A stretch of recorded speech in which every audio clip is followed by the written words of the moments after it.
wassalamu ala habibil mustafa wa ala alihi wa sahbihi ahli tuqa wal wafa. Subhanaka la ilma lana illa ma 'allamtana innaka antal alimul hakim. Rabbi ishrah li sadri wa yassir li amri wahlul 'uqdatam min lisani yafqahu qawli.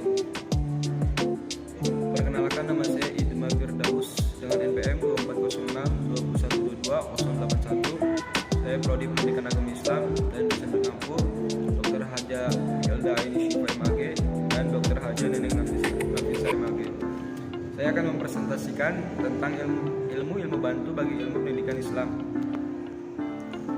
Yang pertama ada definisi pendidikan Islam. Ilmu pendidikan Islam adalah ilmu pendidikan yang berlandaskan dan berisikan ajaran agama Islam, yaitu Al-Quran dan As-Sunnah. Lalu ada pengertian pendidikan Islam.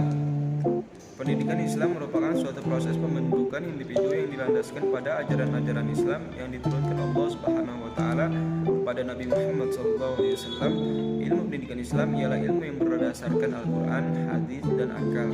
Ilmu pendidikan Islam merupakan ilmu normatif karena ilmu ini berdasarkan diri dan pemilihan norma-norma yang baik dari norma-norma yang tidak baik. Norma tersebut diambil dari sumber agama yaitu Al-Quran dan Sunnah Rasul. Ilmu pendidikan Islam juga termasuk ilmu yang empiris karena objeknya adalah situasi pendidikan dan pergaulan yang terdapat dalam dunia pengalaman. Lalu ada istilah-istilah pendidikan Islam. Istilah pendidikan dalam pendidikan Islam kadang-kadang disebut al-ta'lim, at-ta'lim. Biasanya diterjemahkan dengan pengajaran. Ia kadang-kadang disebutnya al-ta'dim, sedangkan Al-Ghazali menyebut pendidikan dengan sebutan al-riyadhah al-sibyan. Dalam tekstologi Al-Quran dan As-Sunnah tidak ditemukan istilah at-tarbiyah, namun beberapa istilah kunci yang seakan dengannya yaitu al-rabb, rabbayani, nurabbi, yurbi, dan rabbani. Namun pada masa sekarang istilah yang populer dipakai adalah tarbiyah, karena menurut Atiyah at-tarbiyah ialah yang mencakup keseluruhan kegiatan pendidikan. Lalu ada sumber-sumber pendidikan Islam. Yang pertama, Al-Quran. Al-Quran ialah firman Allah berupa wahyu yang disampaikan oleh malaikat Jibril kepada Nabi Muhammad SAW. Yang kedua, As-Sunnah, suatu yang dinukilkan kepada Nabi Muhammad SAW berupa perkataan, perbuatan, takrir, atau ketetapan dan lainnya. Yang ketiga, mazhab sahabat. Pada Khulafaur Rasyidin, sumber pendidikan Islam sudah mengalami perkembangan selain Al-Quran dan As-Sunnah, juga perkataan, sikap, dan perbuatan para sahabat. Yang keempat, maslahah al-mursalah, menetapkan undang-undang dan hukum tentang pendidikan dalam hal yang sama sekali tidak disebutkan dalam nas dengan pertimbangan kemaslahatan itu.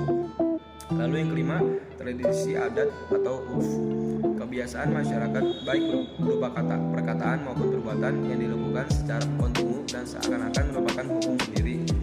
Lalu yang keenam ada ijtihad, usaha sungguh-sungguh yang dilakukan ulama Islam di dalam memahami nas-nas Al-Quran dan As-Sunnah. Lanjut, ada ilmu-ilmu bantu bagi ilmu pendidikan Islam. Ada ilmu filsafat, ilmu agama, ilmu psikologi, ilmu sosiologi, ilmu antropologi, dan ilmu sejarah. Jadi kesimpulannya, ilmu pendidikan Islam adalah ilmu yang mempelajari tentang usaha membimbing dan membina jasmani dan rohani peserta didik yang bertanggung jawab serta memiliki kemampuan untuk mendidik sesuai ajaran Islam yang bersumber pada Al-Quran dan hadis. Dan yang menjadi sumber-sumber pendidikan Islam adalah sumber yang baik untuk diajarkan kepada peserta didik dan tidak terlepas dari agama. Sekian presentasi dari saya.